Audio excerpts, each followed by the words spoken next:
Hey guys, just wanted to make a quick video on a DRO that I added to old South Bend 13. I've seen a couple of videos of how people have been attaching them to where the taper attachment would be.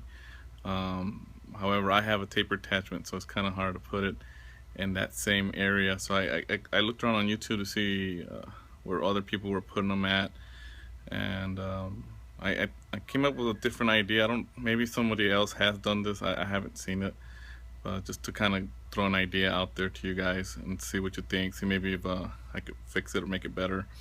But I think I got it down pretty calibrated. Anyways, I'll show it to you guys. I'll let you look at it and tell me what you think.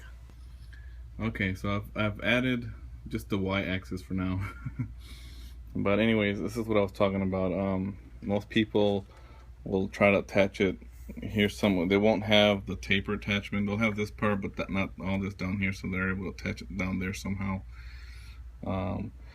But I have the taper attachment, so it just didn't work out that way for me. So what I ended up doing was this South Bend already has two holes. I don't know if you can see down in here, already drilled into it and tapped, and it had two hex screws in there. So I don't know if it's for an attachment or what. I wasn't sure what it was for. I hope I didn't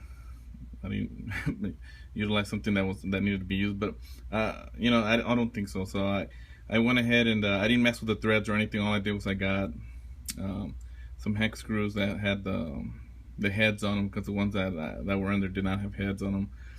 And I got this DRO from the DRO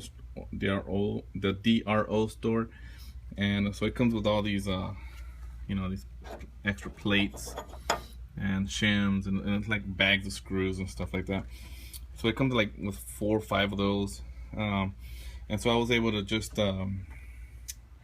modify them. You know, had to cut them out a little bit, drill them out to make it work. But let me see if I can get underneath there.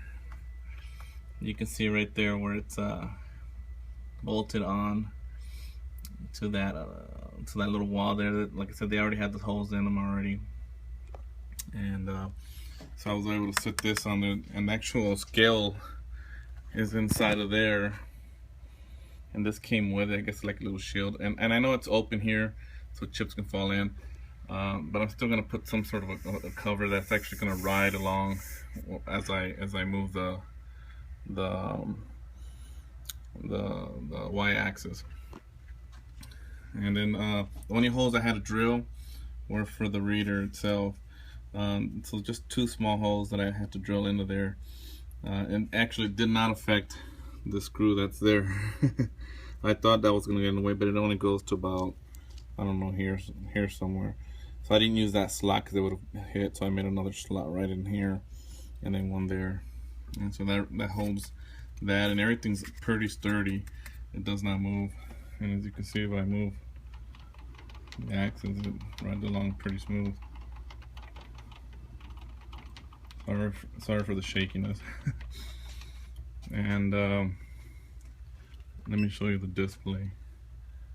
So there it is there, and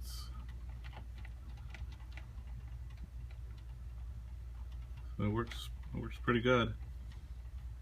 I haven't had any problems yet. So it's pretty solid. I haven't cut any chips. I haven't made any chips yet, so I don't know if anything's gonna go in there and mess up what I did. But the clearances are pretty tight. It's not actually. I thought I was gonna actually sit on each one of these arms here, but it actually doesn't. It rides on that bracelet I put on there, and even though it's not centered, man, it's. I mean, those bracelets, you see how thick they are. I mean, they're pretty darn thick. So I mean, it's pretty darn stable. So it doesn't move at all. And I thought I would hit with the compound if I were to want to turn it, but it doesn't. It clears it. If I continue to go, you'll see that it goes right underneath it. So it clears all right. There's enough space under there, and it goes all the way across, no problems. But yeah, so I mean, the the toughest part was just cutting and modifying all the pieces of aluminum to make it work. You know, what really helped me a lot is this. This is a lifesaver. And so I know it's meant for wood, but I ended up getting a metal blade for it. And man, it works great. It saves so much time, cuts so fast. You know, just take your time with it. Don't go in there and try to cut super fast. But it cuts, so it really does cut fast.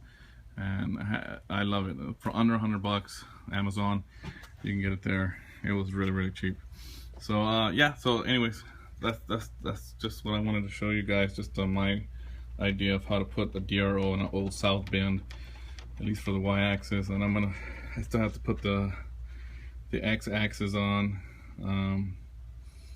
So I still have to figure that out. Once I do, I'll probably make a video of it just to see. But I think that one's not as hard as this one.